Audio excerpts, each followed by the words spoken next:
দেশনেত্রী বেগম খালেদা জিয়াকে বন্দী করা। তিনি অসুস্থ ছিলেন, তার চোখে অপারেশন ছিল, অস্ত্রোপচার করা হয়েছে, তারপরেও একটি জীর্ণ শীর্ণ চারিদিকে ধুলোবালি উড়ে বেড়ায় এবং বালিতে সারা ঘরের মধ্যে বালি উড়ে বেড়ায়। এই ধরনের একটি কক্ষের মধ্যে রাখা হয়েছিল দেশনেত্রী বেগম খালেদা।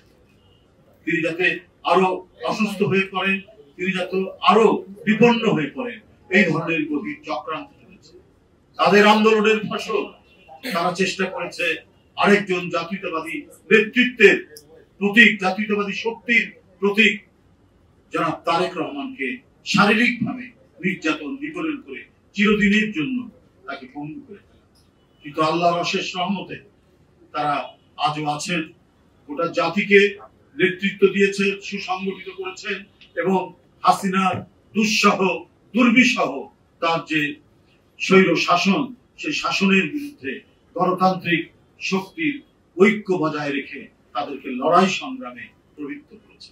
16 বছর প্রবাদ কথিত সিন্দাবাদের দৈত্যের মতো একটি ভয়ঙ্কর ফ্যাসিবাদ এই জাতির ধারে চেপে বসেছে। বিরোধী কণ্ঠস্বর, বিরোধী দলের রাজনৈতিক সভা সমাবেশ এবং রাজনীতি করার যে গণতান্ত্রিক এবং মৌলিক অধিকারকে ছিন্ন বিচ্ছিন্ন করে সেই আওয়ামী ফ্যাসিস্ট এখানে এক ভয়ঙ্কর রাজত্ব কায়েম করেছে।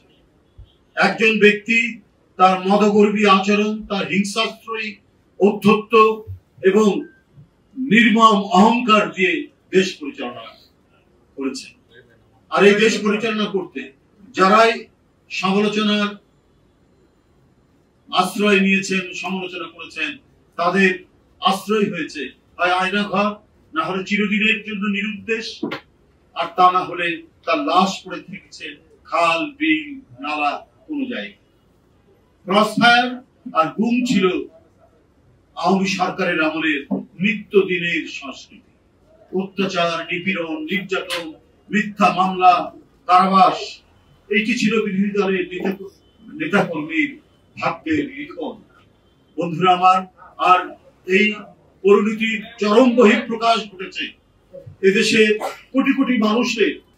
দেশনেত্রী বেগম খালেদা জিয়া গণতন্ত্রের জন্য, হারানো গণতন্ত্রের জন্য যিনি বারবার লড়াই করেছেন, গণতন্ত্র পুনরুদ্ধার করেছেন, তার স্বামীর দেওয়া সেই বহুদলীয় গণতন্ত্রকে তিনি বারবার বিপন্ন হওয়ার হাত থেকে পুনঃপ্রতিষ্ঠা করেছেন। তাকেই করেছে টার্গেট শেখ হাসিনার ফ্যাসিবাদী দুঃশাসন। তারা এবং তাদের প্রভুরা এদেশ থেকে জাতীয়তাবাদী শক্তির শিকড় সহ উপড়ে ফেলার এক গভীর চক্রান্তের মধ্যে নিপতিত করেছিল এই দেশকে।